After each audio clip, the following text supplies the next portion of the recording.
Hey guys, welcome back. Today's video, let's continue work on the 064. I'm glad you guys enjoyed the first run video. I was excited. And again, I wanted to show you, hey, that thing did not start, and it didn't, friends. I show you guys it in real time. Rarely, friends, have I ever fired a saw off camera. I always fire them on camera because I don't want you guys to have a false sense of what's going on. I want you guys to go, well, the Tin Man has saws that don't start sometimes, so if I don't, I don't want... friends, here's the thing on the YouTubes. I could edit my way out of a paper bag. I can literally make it look any way I want. I don't do that to you guys, though. This is reality. Just some schmo in rural Manitoba putzing around in his shop, and that's always been what this channel is. And that's always what I do. Anyhow, let's show this saw, and then I want to get to a question of the day. I got an email about a clone 660. I want to talk about that. Anyhow, let's get back to the bench. I forgot something, friends, and I feel kind of silly. I forgot that I got a bunch of extra parts for this 064 when Sticky Ricky there, from northern Manitoba, sent me this saw. He sent me a bunch of parts with it, if I remember correctly, because I had a parts bag on the shelf there that says 064 that I marked. Well, I've never had an 064. So anyways, let's look in the goodie bag and let's fire the saw up again. Let's also check the piston and see what it looks like. Let's pull the muffler off. This is what I do to every saw before I consider even putting it in the wood. So let's get to the bench, pull the muffler off or the pipe, and let's look at the piston and rings. Okay guys, we're at the bench. Just move some stuff out of the way. 064. Really happy with this saw. I think it's going to be a good one. I do. I'm optimistic. You can usually tell right away. Oh, wow. Wow. There we go. I reefed this down after it got hot, and, well, you guys can see. Okay, so I build saws all the time, you guys know. I'm not a high production guy. Never really have been. Friends, I don't want this to be a job, so I always mention this because it's cool. I get emails, not daily anymore. I used to, at one point, friends, get daily emails asking me to build saws. When I built that first home light for Bucking, that it was a crazy, crazy time. Here's a better look at that pipe. Longer head pipe and a little bit more of a turn than I would make, but it works nice. It's bare. I think I'll paint this when it warms up. But there's the pipe. It's nicely made. And yeah, when I do these, same thing. I just go around and go tack, tack, tack, because usually you'll melt through. But anyways, friends, when you can see this thing's been pulled over cold. And what ends up happening is you end up leaking. And in fact, friends, I'm going to do something right now. So remember how I flooded this thing? Well, this thing is absolutely loaded. And you could probably see it's dripping fuel, black fuel out of the exhaust. So you know what I'm going to do right now? I'm going to spray this thing out and give it a hose. Okay, I'm going to spray it out with brake clean. And I'm going to hose this thing out. Because, yeah, I don't know why that's so black, but let's do that. Give me a second. Okay, I rinsed this thing out. This pipe was really sooted up, and I'm not sure why. You know what I think, friends? So, remember, if you go back and look at the video, and perhaps I'll have to do a playlist. Wow, that looks like diesel oil coming out of there. When I first got this saw, I fired it up, and it did start right away. But it didn't run very good. It didn't idle. And I was like, oh, this thing's got, this thing's running kind of funny. Well, I suspect, I'm not sure, but I suspect because I'm just going to get rid of this garbage here. I suspect because that spark plug boot was an issue, that this saw was misfiring at times. I did briefly put it in the wood, and it was running like it was rich. So I never really did much with this saw. I did cut with it once, and then I put it back on the shelf. So now I will say, friends, yesterday I did pull the exhaust off this saw. Oh yeah, this thing's still horribly flooded, friends. Look at that. You see it? Here, let's put your light on here. There you go. Okay, this thing's still horribly flooded. I'm gonna wipe that out for you so you guys can see a little bit better. But so I pulled this thing apart yesterday. Yesterday night, my wife and my daughter and we went for a little walk in town, and it's been nice out. It's like -5 or -6 out tonight. It was the same last night. I got home from work, busy day at work, and I was like, honey, you want to go for a walk? So we got all the dog's gear on, and we went to town and went for a walk. Well, I got home, and I ran to the shop and just wanted to see. Now, as you guys can see, it looks fine. No real vertical scratches. That's just light coming off there. Okay, so right away, it looks fine. Sometimes, I'll zoom you guys back here, back to 1. Sometimes, you'll get little fine scratches, especially when you hone a cylinder. Don't worry about it. You can see just, I don't even know if you guys can see it. There's like almost microscopic scratches. But again, friends, I used this piston for mock-up, and it did go up and down in that cylinder a few times with no oil on it. It's fine. I'm not worried about it. So again, piston looks good. If you do have a massive scratch on your piston this thing has run for, I don't know, quarter tank maybe pull the piston apart or the piston out or the cylinder off and have a look at your work. Okay. Often you will find, sorry friends, I'm just doing this kind of on and off camera. Often you will find that you have a rough spot or something's going on. So this is a nice pipe and it fits perfectly. This is a better pipe than I make. I make mine kind of loose. The holes are bigger where you put the screws through. This thing's perfect. You boys up north, whoever made this, did a nice job. It fits. It even has a mount on the bottom. Some people get kind of worked up about that. And I'm just gently screwing this in. Some people are like adamant that you need a mount. And again, you guys know me, I don't argue with people. I typically don't put an extra mount on my pipes, and I haven't had one fall off, so I mean, maybe I'm just lucky. Or maybe they don't need one. I don't know. Okay, and I'm gonna put this one in.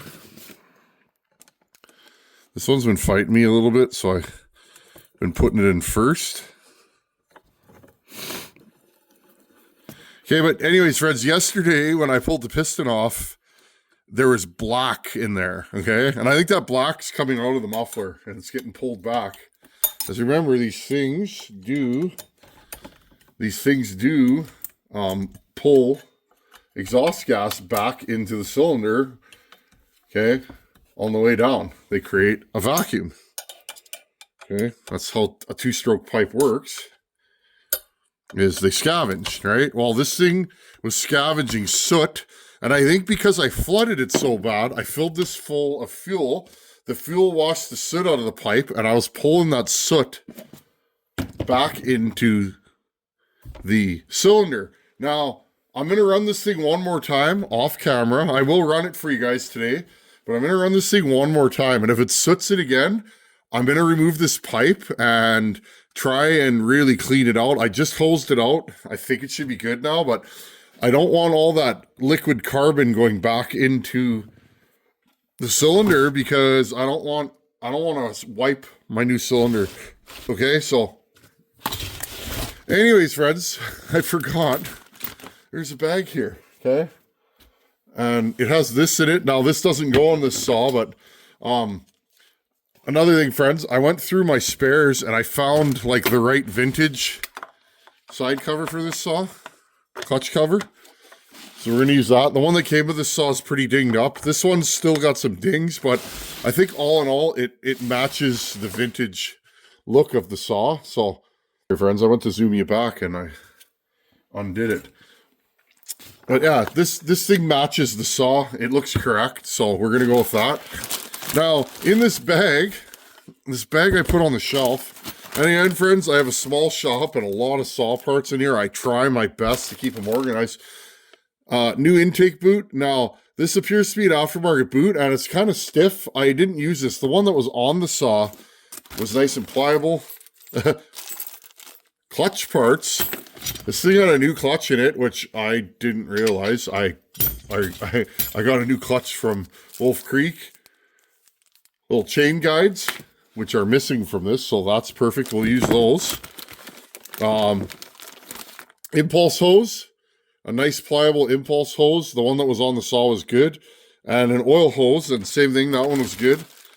And new studs. Now, I'm trying to keep this thing OEM, which it pretty much is. It's missing the muffler. Oh, and a new screw-in cap, which doesn't match the saw, but this would work in a pinch. But I'm going to leave this one on here. It dribbles just a little bit, but that wouldn't bother me if this was my saw. Okay, so we got all these extra parts. Thank you, guys. Or Ricky. I always say guys because this saw, Ricky's buddy had to, Ricky's buddy was one of the people that had to leave because of the fires up north we had this summer. And he was getting rid of saws or whatever. I think he needed to liquidate some assets. I can't remember the whole story, but Ricky bought this off him and then sent it to the channel and said, you know, give it to somebody that needs a saw. So, I took it under that premise that I would pass this on to somebody else, which is fine, right, friends? And like I said, I would love to own this saw, but there's more saws, friends. There's always more saws for this guy. I have enough saws for 5 lifetimes. Always want more because I like saws. But generally, friends, I grab saws that I think will be interesting on the channel. Now, I was saying in the last video, I need to find some dogs for this. Well, in that package was a set of dogs. So, I grabbed hardware. I'm just going to grab an 8mm wrench.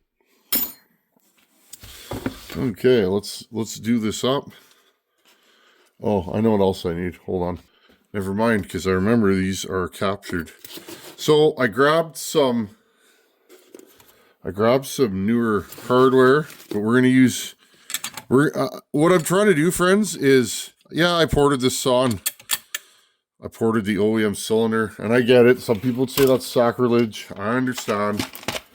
I am not. I'm a collector of saws, friends, and you know, if guys come over here and that, I'll show them my saw collection because you know, saw guys are into that. Regular fellas are like, why do you need more than one saw? Which I get, but I'm not, you know, Hector the collector, and I say that jokingly. I love the guys that have like every saw and all the models, and they can tell you that's cool. Like that's an important part of the saw hobby too, but I just, I'm a saw porter, so I'm going to port a saw. I end up with a saw, generally I'm porting it, and this one is no different. Because to me, friends, they run better and they run, I don't know, just as long. I have saws in production settings that are years and years old and still running. And no worse for wear. So you guys can see my bench is kind of scattered. I'm still changing toolboxes and trying to get a new system in place. So it is what it is. I'm putting these in my toolbox to hold things, and I'm just trying to make decisions about what I'm doing. Okay, now we have this. I'm just going to bend you guys down here. Let's put inner and outer dogs on this. Why not? This saw should run a long bar. It's got lots of compression. And I mean, this is, how big is this saw, friends? Is this saw 85 cc's? I don't even know. I'm pretty sure this saw is like 85 cc's. It's not a big saw, but it ain't small. We ran that one at Buck and Stock with a 20, I'm going to call that a 25-inch Stihl bar on there. We had a 25-inch Stihl bar. We were cutting hardwood, and for like a bucking saw, you know, you're in a log pile, bucking firewood, that thing was, those boys built a good saw. It wasn't a saw that any of us built. It was a saw that one of the guys that attended built, and he was happy for us to run it, and we passed that thing around. It was that and the saw. I'm going to call him the Dolmar man. You know who you are. We've been emailing ever since Buck and Stock. You know who you are, Dolmar man. And that Dolmar he brought was a monster too. It's fun, friends. You know, it's so cool to meet somebody that I've never spoken to that says, "Hey man, I watch your videos and never ported a saw, and now I port saws all the time." And then they ask, "Hey, are you interested in running my saw?" And it's like, of course I am. I'm a saw guy. And I know I don't have a hammer, but let's see if we can get those to fit. Give me a second. But yeah, they say, you want to run my saw, and you run their saw, and it's fantastic. And it's like, that's fun. You know what I like? You always buy these and they're loose. These ones, like, I had to hammer them in. That means they're not. Well, I stopped buying aftermarket these pads here because every time I put a set on, they fall out. They literally fall off before I'm even done bucking one log, and oh, that's no good. I don't like that one. Okay, I grabbed some new nuts. Well, new used nuts, but OEM Stihls. These are kind of, hold on, friends. Let me grab some different nuts here. There we go.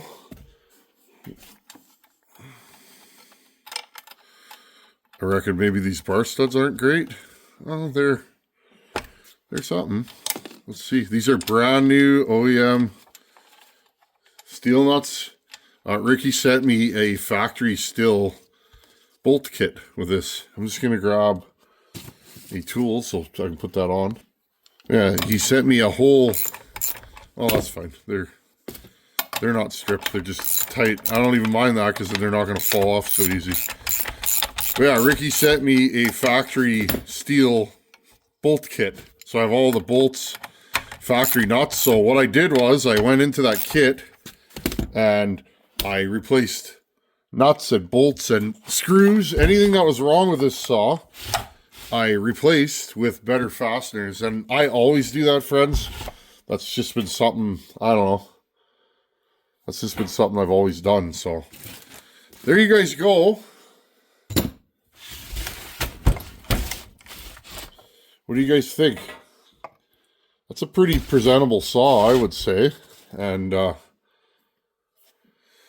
ported, pretty much all OEM. Now, I will say, what did we do to the saw? For those of you that are new here, ground up restoration. The crankshaft was broken on the clutch side right here. I put the crank between centers in my lathe, and I welded a new tip onto the crank and then machined it. I cut a new groove for the E-clip that holds the clutch on. New crank bearings, new seals, all new gaskets in the case. And I cleaned and honed the OEM cylinder. It is ported. I put a highway piston and rings in it. New wrist pin bearing and wrist pin. All the stuff for the sauce from Wolf Creek. I rebuilt the factory carb with a Walbro WJ carb kit, also from Wolf Creek. I cleaned out the oil tank. I blew out the oil line and filter. Same thing. I cleaned out the fuel tank, and we got ourselves a saw here. Let's fire this thing up and let it idle, and then I got an interesting question of the day today in email, and well, I want to read it to you guys and tell you guys what I think. It's about a clone saw, and I don't know if you guys know, but I have my opinions about clone saws. Let's let this thing idle, and we're still heat cycling it. I've only gotten one heat cycle. So heat cycles, I idle these for this time of the year, 15, 20 minutes. It'll sit there and idle. I blip the throttle, and I let it get nice and warm, idling, and then I shut it down and I let it cool completely, and then I will fire it up again once it's cool, and I do that 2 or 3 times, usually about half to 3/4 of a tank, and then I will inspect the piston and put it in the wood. That's my system. I've always done that, and I've never had a problem since I've been doing it that way.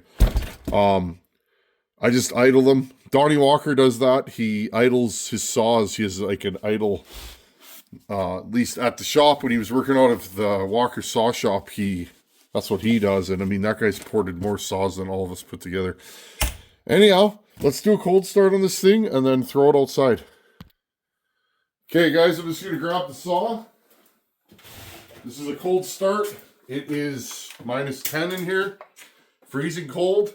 I am nursing a left shoulder injury, so I'm going to try and get this thing to start as easily as possible. Oh, hearing protection. I'll throw that on outside. Okay, ready? This thing's been a really good starter. I did start it last night. Woo.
She's a good runner, guys, and the beauty is, the more I run it, the better it runs. So don't be impatient with your saw builds. They often run crappy at the beginning, believe me.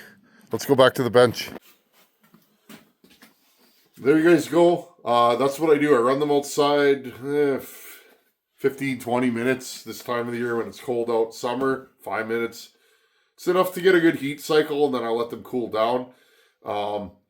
I'll do that 3-4 times, just get good heat cycle, flip the throttle. I generally leave the high jet pretty rich for braking, especially when they're idling. Just give them a chance to do their thing, and then I'll put a bar and chain and put them in the wood. So that's my system, and it seems to work.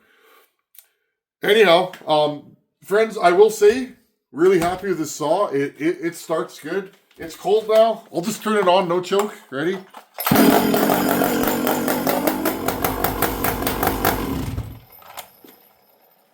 Seems to be a good starter. That's a work saw. I don't always make the most horsepower, friends, but I think most of my saws are good.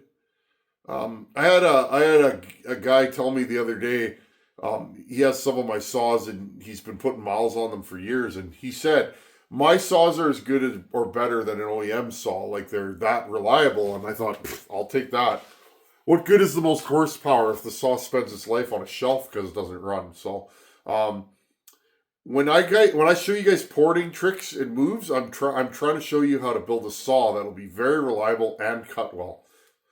That's not always easy to do. So anyhow, One at 101, 124, and 152 on the intake. Very pedestrian numbers, and you guys will see when we put this in the wood. I'm sure it's going to cut.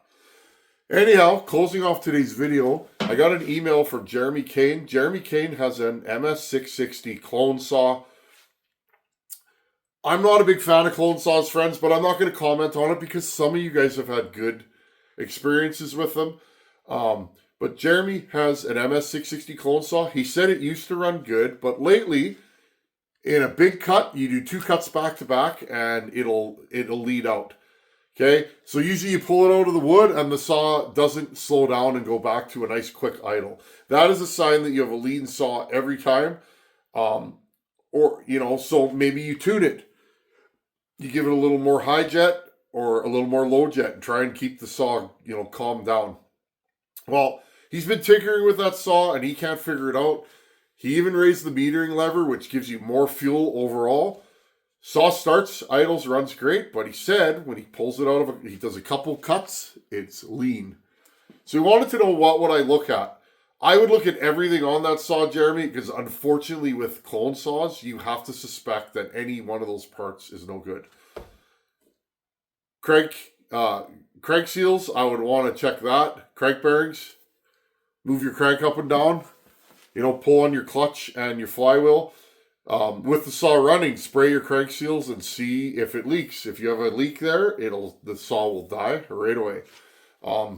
Base gasket under the cylinder, that's another spot.